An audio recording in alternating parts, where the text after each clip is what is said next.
Арбасын аруу кыргызым. Улуулуктун сырлары ачылмакчы. Кошолсаңар өткөн келер учурчакты. Учурчак маселесине кош келиңиздер.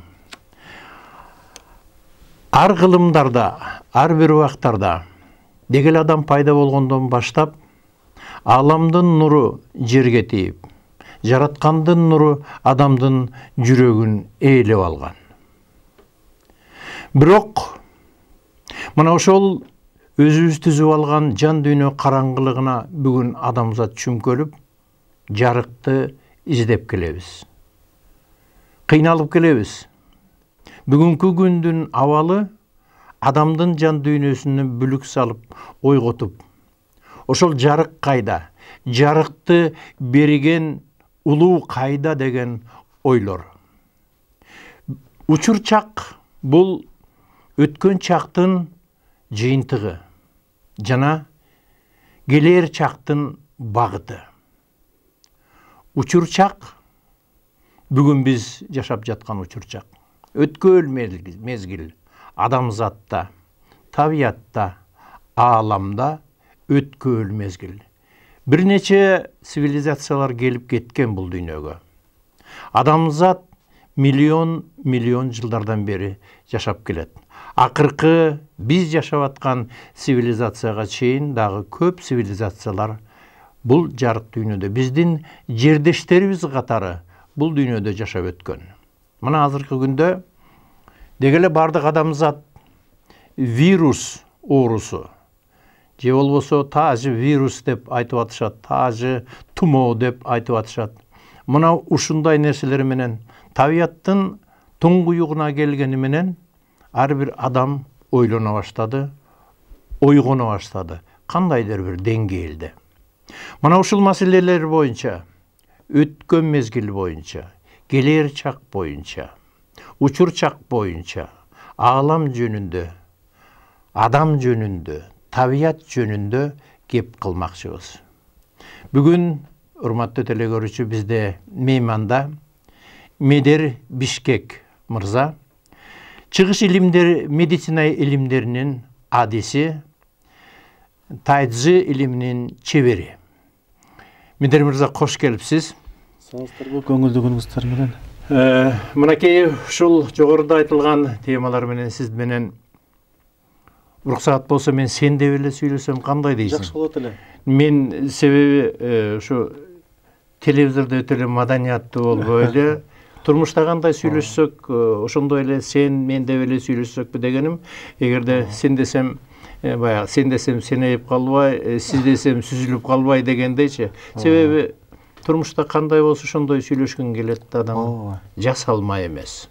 Ошондуктан мына сенин өзүңдүн жасаган иштериңди окуп да келем. Мына көп жылдардан бери өзүң менен да таанышмын. Өзүңдүн дүйнө таанымыңа көп нерселердин бардыгы төп келбегенин, ошондон улам бир бук болуп китептерлер чыгарып атасың. Ошол тайцжы илимин даңазалап келесиң, олорду өстүрүп келесиң. Канча миңдеген окуучуң бар. Дегеле ушул ойлор боюнча, дегеле жалпы адамзат боюнча, дегеле ошонун ичинде кыргыздын өзү тууралуу мындай маек курсакпы да дегеле. Азыр эми бүгүнкү күндүн эң оор маселеси, эң татаал маселеси деп айталы. Ошондон баштасак учур маселесине. Маселен, мына бул вирус. Негизи вирус деген эмне? Кандай түшүнүк бар? Вирус деген кыргызча которгондо у деп которулат. Анан корона деген эми тажы. Тажы уусу, бир сөз менен айтканда. Уулуу тажы. Уулуу тажы десе да болот. Мына ушул азыр жаңы түрү чыгып атпайбы? Ковид баягы 19 деп. Эми бул деле бир микробтордун бир түрү болгону, ичинде у бар да. У бар, ууланган десе болот да. Анан кээ бирки окумуштуулар айтпайбы, бул грипптин эле бир түрү деп. Дагы бир айтат, саясий жактары бар депчи. Мындай оору жок деген дагы азыр интернетте карасаңыздар кандай пикирлер бар экен. Негизи саясий жагына дагы анан өтөрүбүз. Негизи ушундан кантип коргонууга болот, кантип муну жойсо болот. Айтайын дегеним, бу сенин бир чыгарган китебиң бар. Кыргыз үйгө киргенде дайым дароо кол жууйт деген. Ооба. Мына ошол китепти окугандан кийин мен алдыгыбы? Көрсөтөт. Кыргыз үйгө киргенде дароо колун жууйт. Мен ушул китепти окугандан кийин мага өзгөчө бир таасир берди. Өзгөчө таасир бергени ушунчалык кээ бир жери ушунчалык жийиркеничтүү жерлери бар. Адамды мындай чочутуп, сестенте турган. Ушунун чыгышы жөнүндө жана ушул кыргыз колун жууйт бүгүнкү күндө өтө чоң маселе болуп атат да. Муну бир алдын ала эле илгери жазып коюп турсуң да, ушул жөнүндө кеп бул. Ооба. Бул китепти 20 жыл мурда баштаган, бул китепти. Идеологияга кандайдыр бир салым болсо деген ниетте. Анан баягы көп байкачумун да, баягы колду жуубаган адамдар көп кездештирчимин да. Анан кыргыздарда сөз бар, баягы кыргыздар боз үйгө киргенде колун жууп, тамак ичип чыгып атканда дагы чөгүн менен баягы колго суу куюп турчу да. Тазалык жагынан кыргыздар Орто Азиядагы эң эле таза элдердин бири десек болот. Бирок ошого карабастан гигиенанын сакталбаган учурлар көп болуп, мына жугуштуу оорулар менен кыргыздар көп ооруга чалдыгышат да. Анан мен изилдеп мына 10 жыл изилдептирмин. Изилдеп мына былтыр эле чыкты бул китеп. Чыкты, ачылышым болсо бир нече ай болду ачылышын кылганыбызга. Максаты ушу биринчи максаты маданият жагынан, ошол кыргыздар ушул маданиятка көнсө, ишкана гана эмес, машинанын ичине отургандан кийин деле колуна бир спирттелген бир антисептиктерди сээп койсо же нымдуу салфетка менен колун арчып алса, мисалы кимдир бирөө менен учурашаарда мындай учурлар бар, мурдун ыргытып туруп деле жана айтып атпайсызбы китепте. Атайын мисалдарды келтиргем да, баягы айтып атпайсызбы, жийиркеничтүү деп. Мен баягы жасалма кылып койсом деле болот эле, баягындай андай жерлерин кошпой койсом деле болмок, атайын коштум да. Анткени баягы инь-янь болсун дейт да, баягы Кытайдагыдай. Bunun ошол жерлери адамга өтө таасир берет экен. Өтө таасир берет экен. Маселен мен ошол китепти окугандан кийин үй бүлөмдүн балдарымдын баарын тырмактарын астын карап, өзүмдүн тырмактарымды дайыма тегиз алып жүрүүгө. Бул китепти жалпы жонунан айтса түшүнүктүү эле болот, бирок муну окуш керек да, менимче. Муну окумак тургай бул саламаттык сактоо министрлиги ушуну колдоо көрсөтүш керек деген оюм бар да. Мен окуп чыккандан кийин түшүндүм. Ар бир мектептин окуучун деги эле ар бир үйдө ушул китеп туруш керек деп. Урматтуу теле көрүүчү, бул китепте тазалык жөнүндө колду кантип таза алып жүрүү, жана тырмактардын астындагы нерселер жөнүндө кененирээк үстүртөн болсо да эми толук китепти айтып бүтүрүү кыйын. Үстүртөн айтып кетсең. Биринчи максат ошол маданият жагынан, ошол идеологияга кандайдыр салым болсо деп, экинчи максаты бул гигиена, жеке гигиена. Ошол тазалык. Өзүм баягы медицина менен алектенип келген үчүн ушул жагына көбүрөөк дагы басым жасадым да. Адам колдорунда абдан көп микробтор болот экен. Баягы биз акчаны кармап жүрөт эмеспиз, акчанын купюраларында, баягы машинанын ачкычында, ачкычтарда, кармагычтарда эми микробтор, вирустар баягы бардык эле жерде эле болот экен да. Анан мындай болуп атпайбы? Ушул гигиенаны эле сактаганда адамдар жүздөгөн оорулардан алыс жүрүп экен. Мына кече якында ошол Ишеналы Арабаев университетинде биз ачылышын кылганбыз. Анан Туганбай деген агабыз бар, ошол баягы китептин ачылышы күнү айтып атпайбы, окуп чыккан экен. Өмүрү жанагы бензин куйган пистолетти карман менен колун жуучу эмес эле, кармагандан кийин жийиркенчи болуп калдым дейт да, окуп алгандан кийин дейт. Анан дагы бир башка кишиге айтыптыр да, Медер Ипшектин ушул китебин окудуңуз беле десе, жок окуган жокмун десе, айтыптыр да. Аны мага окуучуларым айтат. Аны окуй эле коюңуз, тагдырыңыз татаалдашып кетет депчи. Анткени баягы жийиркенбесе дагы гигиена үчүн деле. Мисалы биз телефонду көп балдарга берип коебуз, смартфон телефондорду. Балдарыбыз мультфильм көрүшөт, андан ошол телефондо дагы абдан көп болот экен да. 94% ошол микробторду изилдеп чыгышыптыр да. Микробтор негизи дагы бир өзүнүн кызматы бар да. Пайдалуу жактары да бар. Пайдалуу жактары. Пайдалуу жагы да бар. Анан бул китепте мен негизинен ушул зыяндуу жактары жөнүндө айтып кеттим да.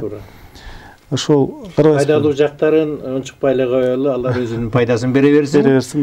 Зыяндуу жактарын айталы. Туура. Эми мен эмеге чалдым эле, китепти жазып бүтүп, Шадыканов Калыс бакеге жана Саламаттык сактоо министрлигинде орун басары болуп иштейт. Кандай кылсам ушул медицина кызматкерлери дагы текшерип койсо, көрүп койсо десем, эмеге жөнөттү жугуштуу оорулар ооруканасынын башкы дарыгери Гүлжигит Алиевге. Анан алар бир күн көрүп беришти. Ошол өзү баш болуп көрүп беришип, анан мен эрте барып калган экен, эртеси күнү 1 саат күтө турдум, алар көрүп, анан анча-мынча жерлерин оңдоп беришти. Негизинен чыгара берсең болот да айтышты. Анан ушул баскымага бердим да. Ушул азыр кыргыздар баягы чыныга чай ичет эмеспи? Чынын кармаганда деле, үстүн басып бармакты басып кармаганда деле микробтор өтүп калышы мүмкүн. Ошо сүрөттөр бар. Астынан кандай кармаш керек? Кишиге чай коюп туруп сунуп атканда астынан бериш керек. Эми колун жубай, же болбосо сыртка чыгып кетип баратып эшикти кармап, кайра келип туруп деле чай кое бериши мүмкүн да. Баягында мен ушул китепти чыгарганда тааныштарым күлүп атты эле, Медер эмне китеп жазып койгонсуң депчи. Мына азыр жакында бир инилерибиз келип калды, дарыланганы. Ошол карантинден мурдараак эле колуна себеп атат. Мага жада турган мен жана омурткаларын түзөп берем да, ошол жерге да себеп атпайбы? Масканы кийип алган. Чыгып барат да себеп кетип атат. Баягында эле мына көзүндө бир көз жолушканда бир аз маани бербей карап атты эле да. Ошол биринчиден эле бул ден соолук болот экен. Ошого кыргыздар басым жасасак, анан китепте да жазып кеткем, баягы идеологияга болгон таасири. Мисалы, бир эле адам бир улуттун жүзү болуп коюшу мүмкүн да. Мисалы, Чыңгыз Айтматов абыбызды көрүп туруп эле ушундай бир кыргыз деген ушундай улут болот турбайбы деп. Мисалы, бир кыргыз өзүнүн жакшы жактарын көрсөтүп койсо, чет өлкөдө жүрүп, кыргыздар аябай жакшы эл болот турбайбы деп айтат экен да. Анан жаман жагын көрсөтүп кое турган болсо, бул эл таптакыр башкача экен деп түшүнүп калат да. Ошого мисалы Италияда болобу же Франциядабы бир семинарга кыргыздар катышып калса, анан бир кыргыз деп коелу. Аз карап тургула, мына азыр кыргыз киргенде, азыр мына башка улуттардын көбү колун жууган жок, кыргыз азыр колун жууйт. Буларда ушундай бир идеология бар деп аңдып турушкан болсо, мисалы, кирип келип эле, кечиресиздер, мен колумду чайкап алсам болобу деп туруп, колун чайкап алып же нымды салфетка менен колун арчып алса, мына көрдүңөрбү, кандай таза эл. Анан илгери бир кырса тактык 5 мүнөт эрте деген китеп жазгам. Эгерде сүйлөшкөн жерге 5 мүнөт эрте келсе, дагы симпатия пайда болот, орусча айтканда. Ал китеп тууралуу мен тааныштыгым бар. Бул негизи өзүң жогоруда айткандай, бул идеологияга бир бутагы катары кетет. Бул маданият. Тазалык негизинен барып кайра эле маданиятыбызды көрсөткөн нерсе эмеспи? Негизи эле бүгүн бизде идеология барбы? Мен толук айтат элем, идеология жок деп. Илгери Советтер Союзу маалында идеология болчу. Советтер Союзунун идеологиясы болчу да. Биз жанагы гал жагууларды, кызыл жагуулар тагып, значокторду такчу элек. Мына бүгүнкү күндө улуттук идеология, бул мамлекеттик идеология болуп бере алат да. Ошол идеологиянын жоктугунан дагы биз азыр мына тизме боюнча 148-орундан ылдый түшө албай атабыз да. Эми карасаңыздар, Франция, Германия, Швеция, Швейцария, Сингапур мына 50 өнүккөн өлкөнүн ичинде да бар. Жашоо деңгээли абдан бийик. Мисалы мына Финляндия 3 жылдан бери бактылуу өлкөлөрдүн арасынан 1-чи орунду алат. Карайсыздар, ушул жерде дагы бир эле кишинин ролу ойноп койгон да. Ошол баягы эгерде Финляндияга барып калсаңыз дейт, аларды сүйлөшүп атабы, сүйлөшкөн жокпу деп да түшүнүшүңүз мүмкүн дейт да, же шыбырашып сүйлөшүп атат депчи. Анткени булар үнүн өтө бийик көтөрбөй сүйлөшөт экен да. Бул дагы алардын бир идеологиясынын бири да. Мисалы немисче тактык. Немецкая пунктуальность деп коет. Так келсе эле немисче келипсиң деп түшүнүшөт да. Мен тамашалап айтып калам, биз немистерден 5 мүнөт эрте жүрөбүз деп.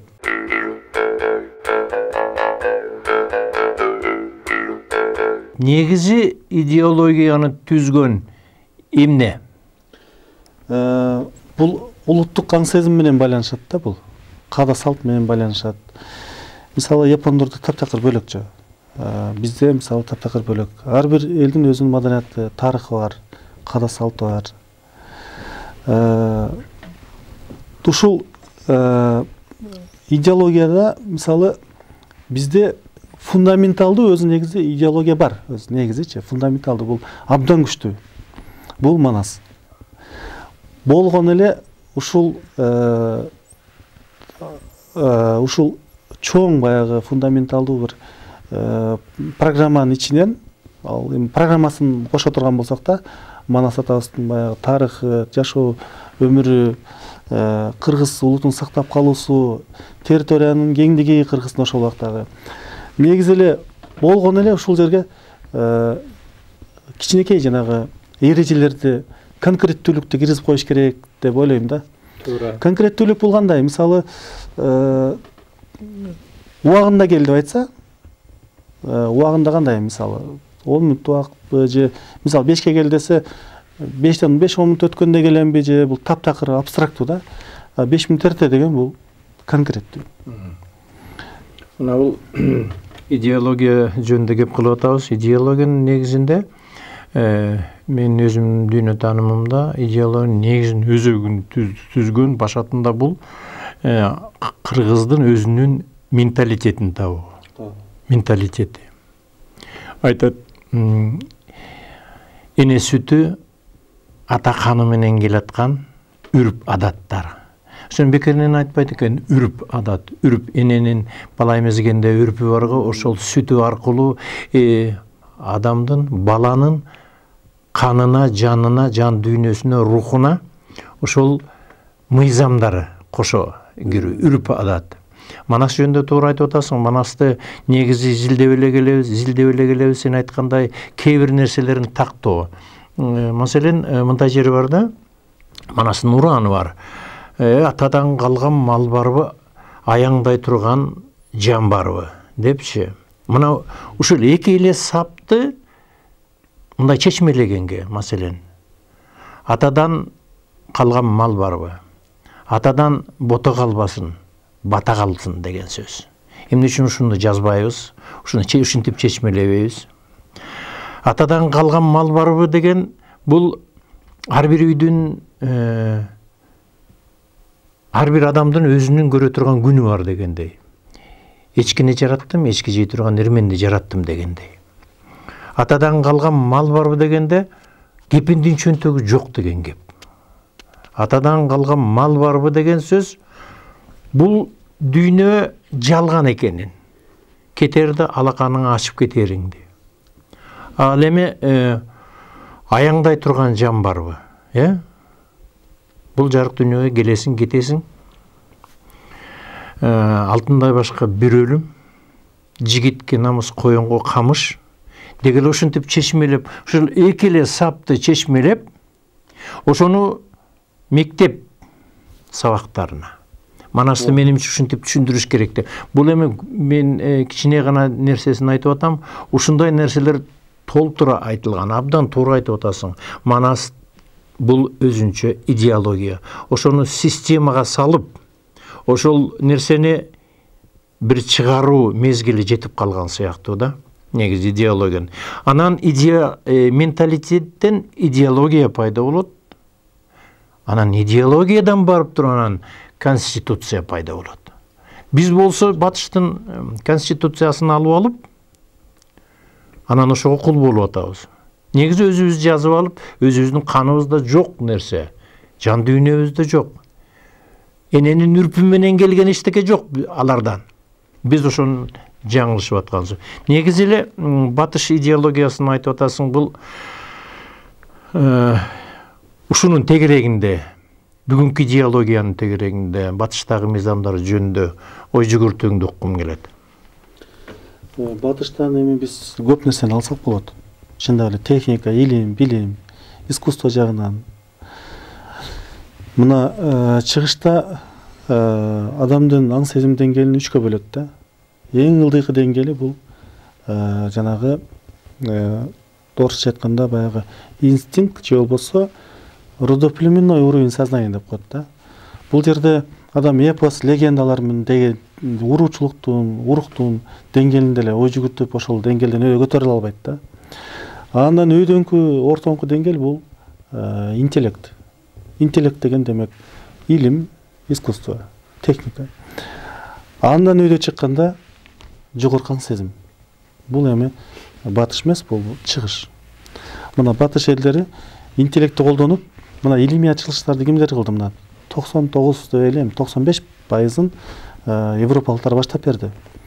Мына биз самолетто учабыз, машина айдайбыз, телефонду иштетип атабыз, мына камера тартып атат. Бүт азыркы техникалардын баарын ошол батыш жактан келди. Биз жакшы жактарын алышыбыз керек. Бирок 100%-га биз батышчыл болуп, биз немис же француз болуп кетпейт экенбиз да. Мына япондорду карабайсыздарбы? Алар алышты. Бирок ошол эле учурда алар өздөрүнүн улуттук аң сезим менен өнүгүп кетишти да, мына. Өздөрүнүн жолу менен. Ошону менен катар сен изилдеп келген Кытай илими, Кытай философиясында Даонун бир айткан кеби бар. Канчалык цивилизация өскөн сайын табиятты талкалап, заманды бузат деген нерсеси бар да. Эми ала турган нерсеге деле жетип калгандайбыз. Бүгүнчө. Бирок кайрылып ошолордун бардыгы адамдын өзүнүн ички дүйнөсүнө, аалам менен байланышуу дүйнөсүндө болуп жүрбөсүн деген ой. Ооба. Мына Дао философиясын айта кеттиңиз. Тайзи негизи эле биздин өнөр ошол Дао философиясынан турат өзү. Тамыры Даога барып такалат да. Жан ашча тартпа дейт. Же болбосо орусча айтканда не допускай избытка, не допускай недостатка деген түшүнүк бар. Мына сиз айткан чындап эле азыр өнүгүп өсүп, ошол эле учурда мына эң өнүккөн өлкөлөрдө аба булганат дейт да. Өтө кедей өлкөлөрдө суулар булганат деген түшүнүк бар да. Анан азыркы жанагы Михаил Лайтман деген айтып өтпөдүңүзбү? Ушул киши каббалист айтып атпайбы? Биз ушул вируска ыраазычылык билдиришибиз керек деп атпайбы? Кээинки адамдар аны туура эмес кабыл алат. Эмне үчүн биз азыр иштен калып атабыз, тиричилик токтоп калды, мунун эмнеси жакшы, адамдар ооруп атпайбы деп атпайбы? Бирөө эле ошол учурда ал айтып атат, кандайдыр бир чоң согуштарды токтотуп койду деп атат да, табигатта чоң согуштар болмок депчи. Чындап эле адамдардын арасындагы чоң согуштар токтоду дейт. Бул вирус болбогондо дейт, өтө чоң масштабдуу согуштар болуп кетмек дейт. Чындап эле ошол балып жетип калган. Кытай, Америка, Россия үчөөнүн ортосунда абдан чоң тирешүүлөр болуп аткан. Сыртынан жылмайып, бири-бирине жакшы сөздөр сүйлөп койгон менен ичинде согушка эле даярданып атышат. Мына Америка менен Россия илгертен бери эле тынчтык келишимдерине кол койгону менен согушка даярданып келишти. Мына атомдук жанагы бомбаны жок кылабыз дегенде мына бир 30-40 жыл болуп калды. Дагы эле мына керек болсо иштетебиз деп турушат, карабайсызбы? Курал жарактарды жоюу программасынан бүткөндөн кийин деле анан кийин кайра ар бири өзүнүн куралдарын кайра. Бул эми коргонуу иретинде деген максат менен бүгүнкү күндө ошол куралдардын баары пайда болду. Куралдардын баарын бир жака жумшаш керек да. Балким ошол айтканын расбы дейм да.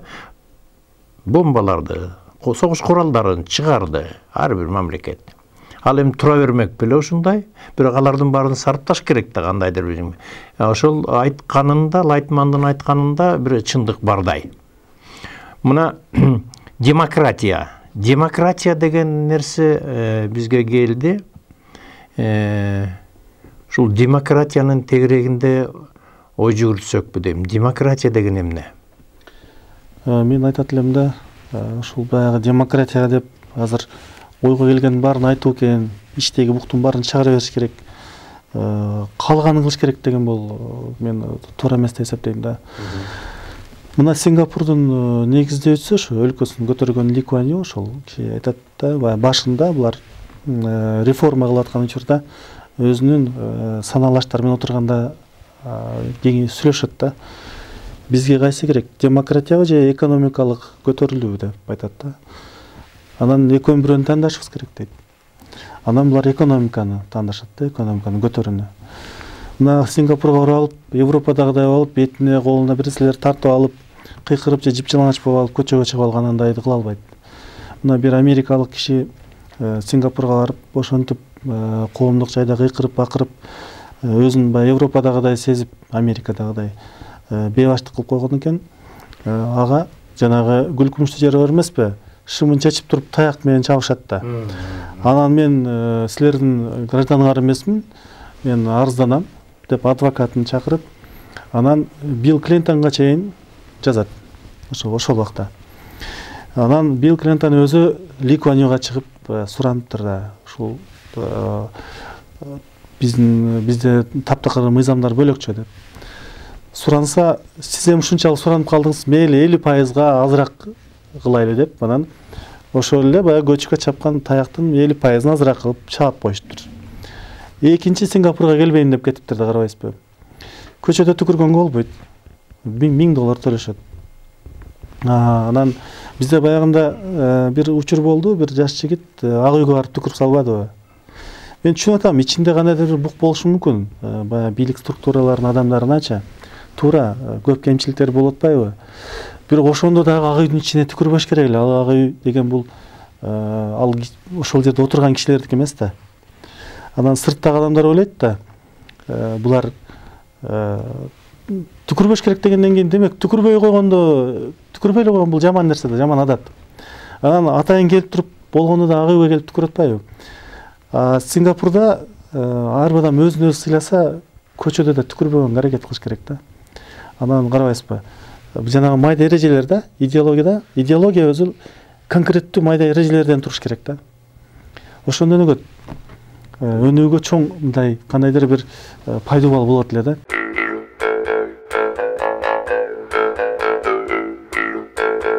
Бу Лайтмандын айтканын кайра эсиме келип кетти.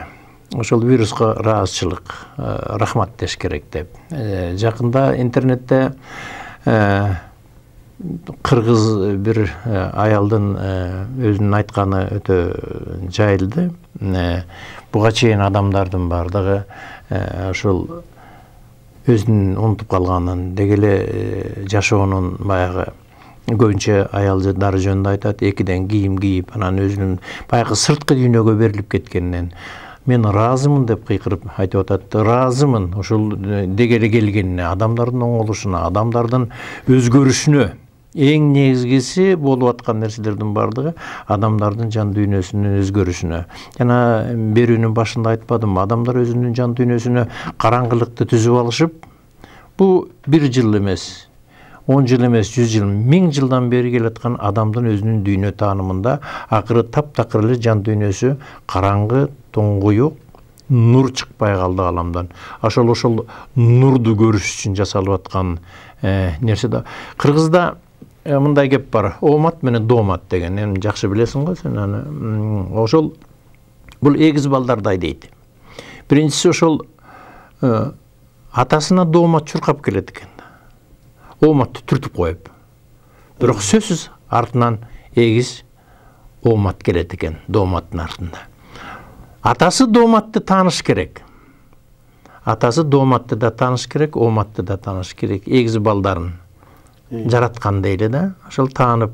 Ошондуктан бизде дооматты кет дей бербей ага ыраазычылык билдирүү, анан ошого рахмат айтуу деген аны тааныш керек. Мунун баары тирүү да. Мындайча айтканда барлык бул дүйнөдө болуп аткан нерсенин, көзгө көрүнгөн, көрүнбөгөн нерсенин бардыгы, кыймылсыз, жандуу, жансыздардын бардыгы тирүү. Ошол тирүү энергияны алып жүрөт. Ошону тааныгандан кийин анан кетет деген оюм бар да. Бүгүнкү күндө тек гана вирусту кубалай бербей, ошого ыраазычылык айтуу. Менимче бул өтө бир туура нерсе деп түшүнөм да. Мен абдан кошулам, абдан жакшы айтып бердиңиз. Баягы мага дарыланган келген кишилердин бирөө айтып аттыр эле, жогорку кеңеште депутат болуп иштечү да. Тойдон жададык дейт да.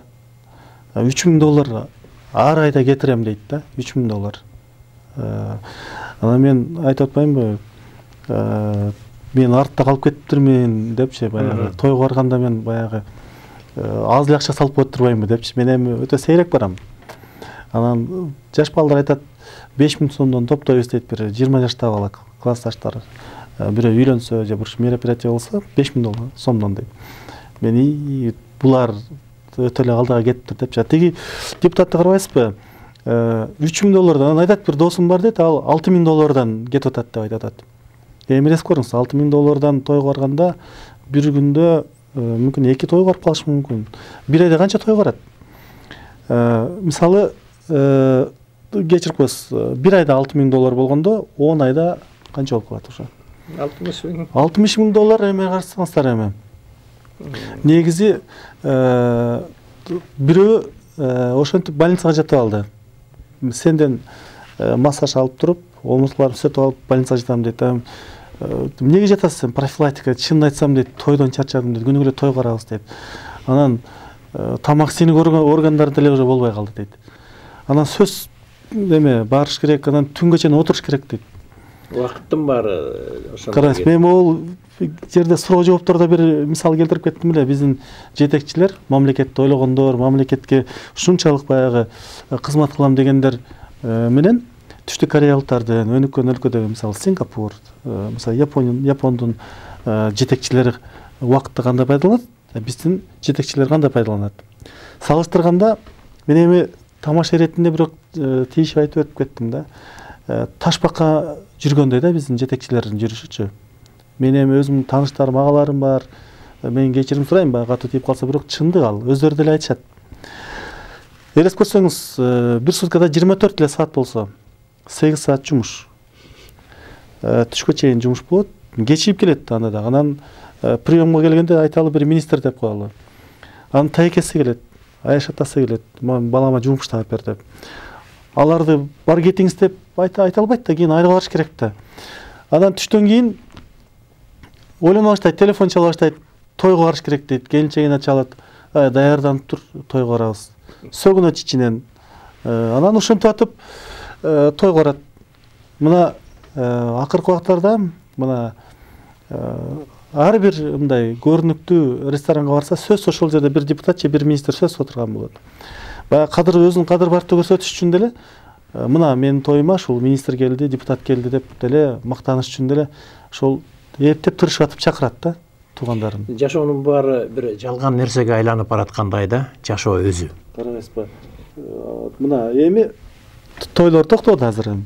Карабайсызбы? Ошол азыр $60,000 кетирип аткан киши бир эгерде мен 60,000 жок дегенде жарымын экономдоп калды да, балдардын билимине. Мына көпчүлүк учурда мына вируска рахмат деп атпайбы? Лайтман айтып атпайсызбы? Балдарга негизи эле келгенде, иштен келгенде мен чарчап келдим деп көп эле балдар менен сүйлөшпөйт. Балдар эркелейин дейт. Нары турчу, мен чарчап келдим дейт. Бир сүйлөшсө шахмат ойногусу келет. Бир нерсени айтып бергиси келет. Баланын ичинде жан дүйнөсү аябай бай болот, анан ал кыял менен жашайт. Атам келсе, мону сурайм, тигини сүйлөшөм дейт, анан же апасы келсе. Мына азыр бүгүнкү күндө үйдө отурушат. Азыр жакшы болду. Бирок ушунду дагы жана медитациянын бир түшүнүгү бар да, здесь и сейчас деген. Баласын Жиду Кришнамурти деген кечирип коесуз бир даанышман болгон, аны өзүңүз билесиз. Мен ал тууралуу мурда сүйлөшүп жүргөнбүз. Ушул Кришнамурти айтат да, көпчүлүк эркектер дейт, аялын көрбөйт экен дейт да. аялдар күйөөсүн көрбөй өтүп кетет экен да. Сүйлөшүп атканда аялын карап же жолдошун карап сүйлөшүп атып, ою чайнекте азыр тойго барышым керек эле, же болбосо бир встреча бар, же балдардын сабагы деп сүйлөшө берет. Бирок ойдун баары башка жакта да. Карайсызбы? Негизи бул жараткандын ар бир үй бүлөгө берген супарасы бар да. Азыркы күндө эки кемпирдин башы бириксе, Москвадан жана башка жактан алган балдарынын акчасын эки кемпирдин башы биригип кафеде өткөрүп калган.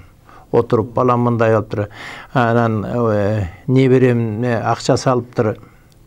Анан неберемдин туулган күнү эле деп үйдө тамак бышырып, өзүнүн Кудай Тааладан буйрган су парасын мындайча айтканда жесир кылып таштады. Бул нерсе, бул баягы энергиялык жагынан айтам. Ошол үйдө сен айтмакчы, ошол үйдө отуруп, чогуу тамак ичип, чогуу бата кылып, чогуу тилек айтып, шашкалактабай, жумушка шашпай, тигини көрөм деп тиге шашпай, бияка барат элем деп бияка шашпай, акча табат элем деп тырпырабай, азыр отуруп калганда, ошол баягы су паранын өзүнүн улуу энергиясы кыргызга кайтып келсин деген тилегим бар. Келди деп да, кандайдыр бир деңгээлде келди деп ойлоп атам да.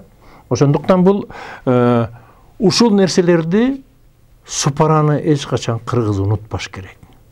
Су пара каймана айтылганда жашоонун өзөгү, үй бүлөнүн өзөгү.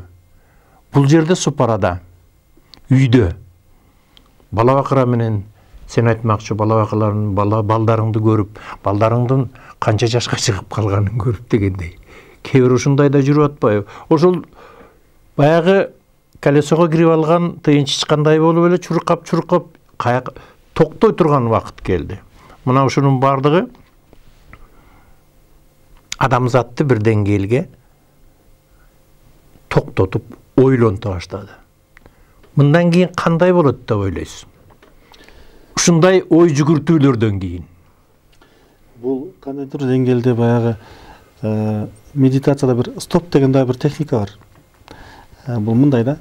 Баягы адам сүйлөшүп атканда деле, телевизор көрүп атканда деле, идиш ичип атканда деле ой бир жактарда дейдеп жүрө берет да. Анан унутуп кетиш мүмкүн. Мисалы, телефонун кечере мына биринчи мурда эле бир окуучум айтып атпайбы? Телефонун издеп аттым эле дейт, колумда экен дейт. Мындай учурлар абдан көп да. Баягы кайчысын коет дагы, бул мындай да.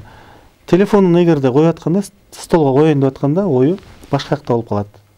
Айталы, магазинге кетип калды. Ал койгондо ой магазинде болчу да. Ал өз бул жерде эмес, магазинде. Анан кайра мындай баскандан кийин кайра келет. Ошондо чыгыштан неосознанность деп коет муну. Анан унутат да. Мен мына азыр ушул эле жерде болчу, кимге алдыңар менин телефонумду депчи. Карайсызбы? Ушундай учурда стоп медитациясынын бир жакшы жери бар. Үйдөкүлөр деле бири-бирине колдоно берсе болот да. Сүйлөшүп атканда деле, тамак ичип атканда деле көпчүлүк адамдар тамактын даамын деле билбейт, не жегенди деле билбей, эртең не тамак жедим деп деле ойлонуп калышат да. Батышта болгариялык Франция жашаган өзү негизи. Микаэль Айванков деген улуу данышман болгон. Ошол киши йога питание деген китеби бар. Ошол жерде айтат да, кээ бир кишилер медитация аркылуу баягы өзүнүн аң сезимин тазалап, бийик деңгээлге чыгам деп баягы кыйналат дейт. Эң эле жөнөкөй жол дейт, 3 маал тамак ичебиз дейт. Ошол учурда эле ойдун баарын ушул жерге коюш керек дейт. Тамак ичип атабыз, кашты кармап атабыз. Ал доза салганда даамын сезип, чайнап, жутуп дейт да. Ошондо деле адам здесь сейчаска келет дейт да. Анан жана стопко келсек, баягы мисалы айталы күйөөсү аялы менен сүйлөшүп алган да. Ошо медитацияны колдонуп турабыз деп. Тамак жеп атканда күйөөсү бул айтып турат да, стоп деп кыйкырып коет. Стоп дегенде тамак жеп токтоп калат. Чынында бул тамак жеп аткан эмес, ой башка жакта болчу да. кечинде тойго барышым керек эле, канча акча алып барам, кандай кылсам деп ойлонуп аткан. Тамакты көрбөй да, сезбей аткан. Стоп дегенде, ал техника мындай да, адам колун сезиш керек, дем алуусун сезиш керек. Анан тили кандай балда турат, көз кандай, буттар, колдор, дененин баарын сезиш керек да, ошондо ушул жерге келет да. Мына азыр бүгүнкү күндө планетанын деңгээлинде стоп болду да азырчы. Стоп дегенде, вирус келгенде адамдар токтой калды. Эмне үчүн мындай болуп атат? Эми ушул жерден чыгып кетиштин эмеси бар да. Кептин баары ушул чыгып кетиште. Ошо эле баягы тескери галошубузду кийип кетебизби же оңдоп алабызбы? Бул сигнал да, галошуңду оңдоп ал дегендей, оңдоп алгыла дегендей бир табигаттан бир сигнал болду да. Ошону оңдоп кетиш керекпиз да. Кыргыздар өзгөчө оңдоп кетишибиз керек. Мына минуста плюстар болот дегендей, мына Кытайдын шаарлары абдан таза болуп калды дейт. Менде жана көрсөткүчтөр бар да телефондо. Бишкекте кандай, Пекинде кандай, Францияда кандай көрүп турам да. Пекинде Бишкектен бир топ эле таза болуп калган болчу, азыр андан да таза болуп калды окшойт. Биздин шаарыбыз деле тазаланып калды буюрса. Ушул жерден биз аба эми аны өзүңүз деле билесиз, ушул кыргыздар ушул минустан плюс кылып кетишибиз керек да.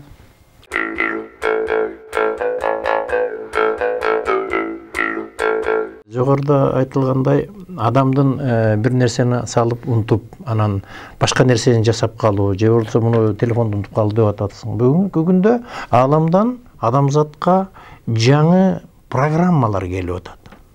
Ошол жаңы программалар адамдын мурдагы көнүп калган программасына жаңы кан тамырларды жөнөтүп атат.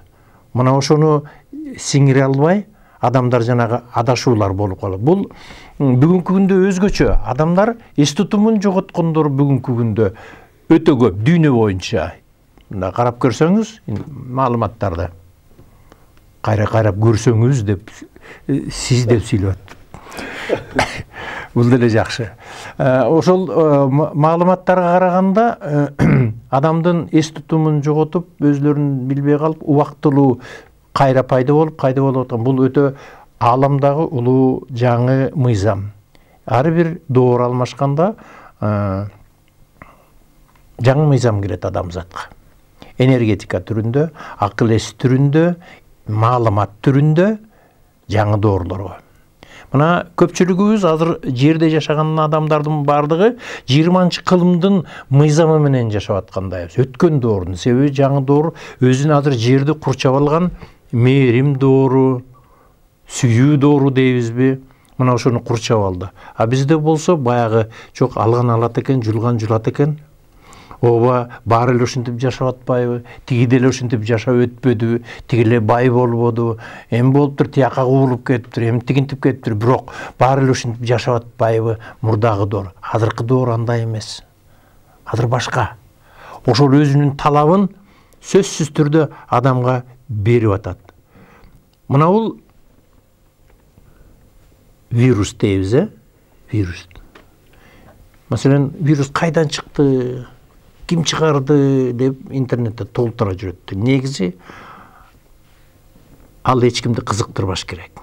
Эми аны менен изилдей турган. Негизи адам, ошон үчүн мен азыр жалаң кыргыз жөнүндө сүйлөйм.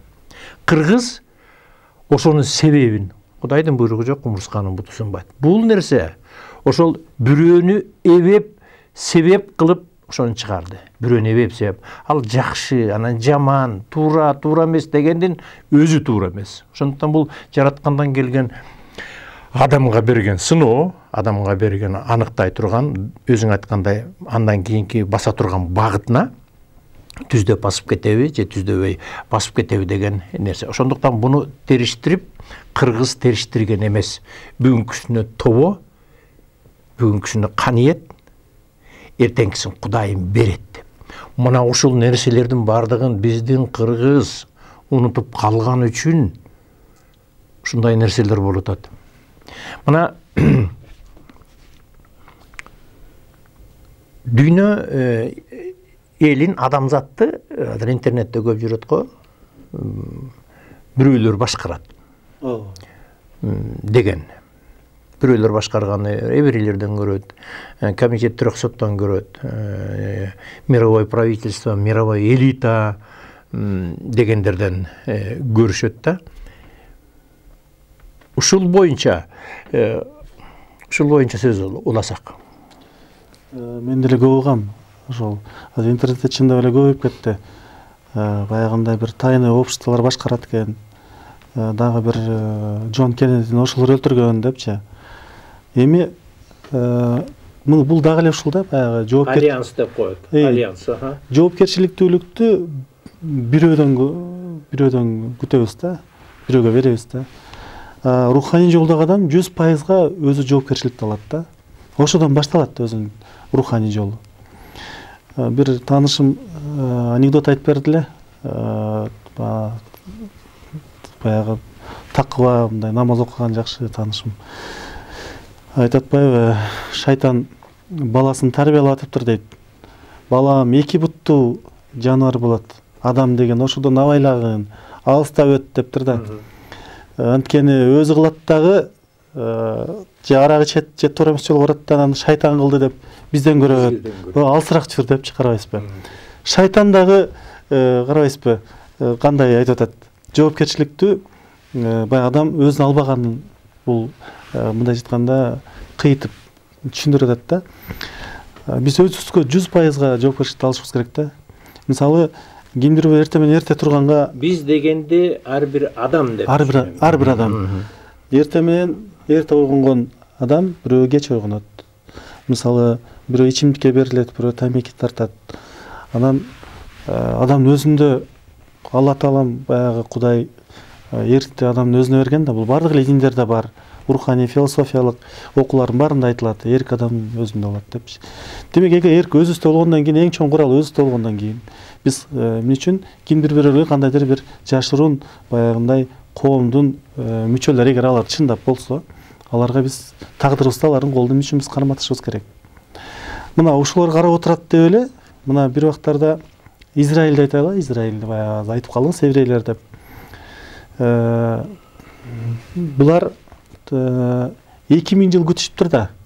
2000 жыл Кудайдан тилегенде Иерусалимди карап Кудайдан тилек кылышат экен. Эгерде тилек кылып атканда Иерусалимге карабай тилек кылсаң, бул тилегиң демек толук кандуу тилекке кирбейт. Деп булар 2000 жылдан кийин булар өзүнүн жерине келип атышат. Куулуп кеткен жериненчи. Эми баарын эле шайтандан же еврейден көрө берген бул туура эмес деп ойлойм. Мына еврейлерден кем калбаган мына Кытайлар бар, Түштүк Кореялыктар бар, немистер бар, алардын артыкчылыктары бар, япондор бар мисалы. Эми биз дагы кыргыздар өзүбүзгө жоопкерчиликти алып, өзүбүздүн жол менен улуттук аң сезимди көтөрүп, анан орусча айткандай детально разработанный идеологический программа менен geçişimiz керек да. Ошондо жана айтып атпаймынбы, сигнал болду деп сиз айтып атпайсызбы, бул сыноо да, бул азыр вирус. Ушул вируста азыр телевизорду карасак, мончадан катталды, мондой болуп атат, мондой нарушение болуп атат, мондой штрафтар болот, көчөгө чыкпагыла, сырткы гана формалар жөнүндө кеп болуп атат да. Адамдын ички багыты, биздин жетекчилерибиз адам ички жагынан анализ кылыш керек да, биз эмне кылышыбыз керек? Кайра эле ошол тойлор дагы башталабы? Мына 1 жылдык тойлордун акчасын мындан бери 7-8 жыл мурда оккам, Кыргызстандын 1 жылдык бюджети менен барабар экен да. Элестип көрсөңүздөр. Эгерде биз ушунчалык күйүндүү болсок, ошол акчаны мамлекетке бербейбизби? Мисалы, илгеркидей эле баягындай үйлөнүү тойлорун өткөрүп койсок, ким бизге кой дейт. Мамлекет үчүн берсек кандай болот эле дейм да. Азыр ушул тескери көлөшүбүздү кийип, кайра эле баягы эле ошол тойлор, баягы эле ошол жаш образ менен кетип калабызбы, же биз ушул жерден бир кандайдыр бир сабак алып, кой, биз башка жолго түшөлү. Биз кыргызбыз, биз эч качан француз болбойбуз, япон болбойбуз, Кытай болбойбуз, еврей болбойбуз.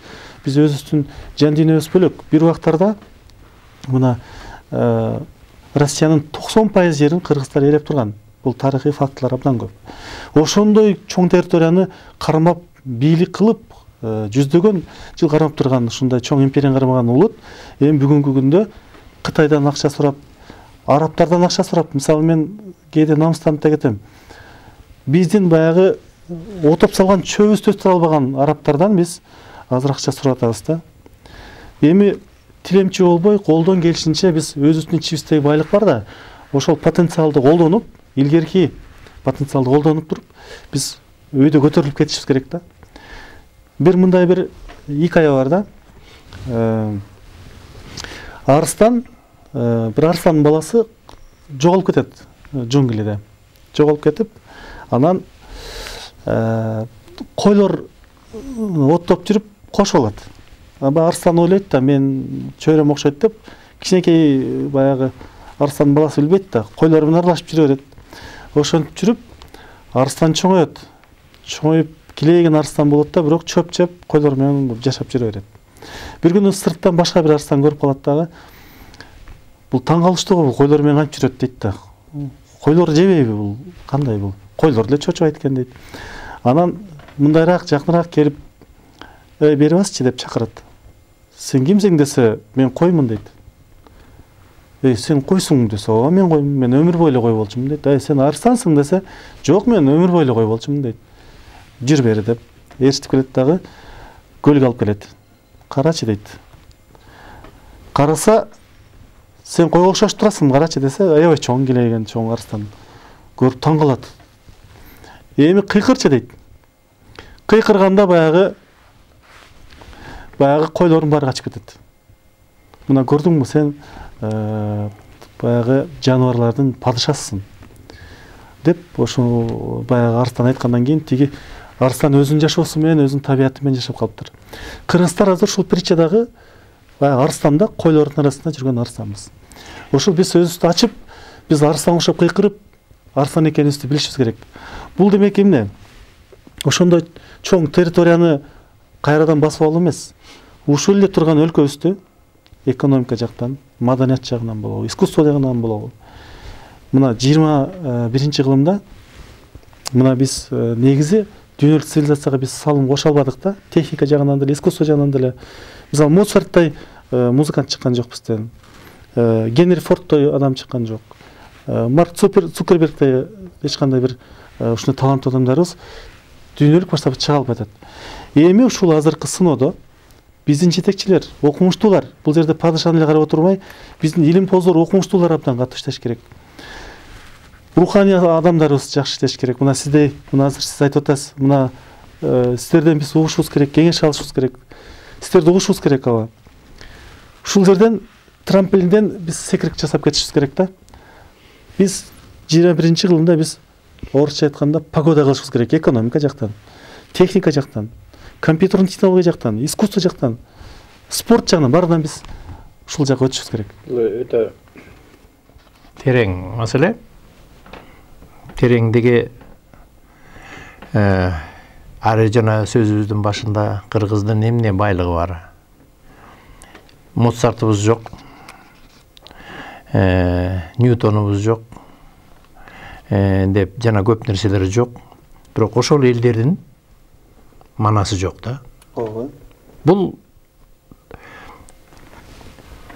бир кездерде чоң симпозиум болуп Турцияда, ошол жерге түрк тилдүүлөрдүн бардыгы барып, анан ошолор аргандай чоң симпозиумдар болуп отуруп, жыйынтыгында мынтип айтылат, материалдык түрк элдүүлөр үчүн материалдык дүйнөнүн борбору Туркия, ал эми руханий дүйнөнүн борбору Кыргызстан деп кабыл алган. Абдан жакшы айткан. Бул нерсе эки нерседен турарын, баягы бинарный, дуальный мир дегендей, бардык нерсе. Анан тек гана ошол бул жагы жакшы, бул жагы күчтүү, же бул жагы күчтүү деген экөөнү ала жүрүү. Бизде эч качан техниканы биз эч качан япондордо жана башка мамлекеттерде чыгарбайбыз. Анын кереги жок дейт ал тургай. Биз үчүн башка мамлекеттер чыгарат. Ошолордун балансын кармап туруу. Принцип золотого сечения деген бар, алтыным. Мына ошол нерсени кармап туруш үчүн кыргыздарга руханий дүйнөнү берген сыяктуу. Мен үчүнчү, мен дүйнө таанымда. Башкалардын өсүшүн, башкалардын материалдык дүйнөгө берилип кетишин улуу кыргыз өзүнүн ички дүйнөсү менен балансын, таразанын оодары ийбей, таразаны бастырып ийбей кармап келаткан алакандай кыргыз. Бул ошого алакандай кыргызга жана баланча миллиард 5 миллион кыргызга баланча миллиардтын руханий дүйнөсүн кармап турган сыяктуу. Албетте мунун арасында руханий дүйнөдө жашап келген башка мамлекеттерде акыл эстүү, дүйнө таанымы терең, бийик адамдар бар. Ошол эле диндердин агымдардын ичиндеги диндер дагы эле өзү деле бул диндерди ал жөнүндө дагы кеп кылабыз го деген оюм бар да. Бул биринчи жагы. Анан бул башка мамлекеттер адамдарды башкарып атат деп атпайбызбы, маселен. Эми мунун бир кандайдыр бир чындыгы бар. Чындыгы бар. Бул бекеринен жерден сөз чыккан жок. Бекеринен ал тургай мурдагы Советтер Союзунун кыйратуу программасында иштеп келген Бзежинскийби мына ошол айтканы бар. Биз ушу Советтер Союзунун идеологиясын бекер талкалаппыз. Себеби азыркы күндө өзүлөрүнүн көрүп атканы биздеги, маселен, аларда сүйүү бар эле дейт да. А бизде секс бар дейт да. Мындай улуулуктардын бардыгын бузгандыгы жөнүндө айтылат. Ошону бекер кылыптырбыз деген арман сыяктуу нерсеси бар. Булар болуп келген. Советтер Союзун талкылоо, идеологияны бузуу. Бирок бул жерде эң негизгиси башкарууда макулуктарды адамдар башкарат. Буту менен басып, мурду менен тынып, малды башкарат. Малды айдактайт. Макулукту.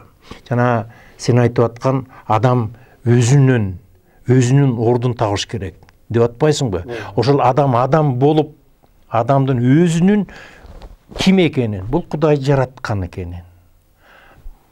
Бул дүйнөдө жаралган нерсенин эң акылдуусу, эң эстүүсү адам экенин. Бул денесинин тери түзүлүшүнө карабы, акпы, көкпү, чачы сарыбы, дини барбы, дини жокпу, баарына бирдей нерсе берилгенин адамдар унутуп келип, мына ошон албетте макулук болсок башкара турган бирөө чыгат да. Анан сен айтмакчы макулук болбош керек, кыскасын айтканда.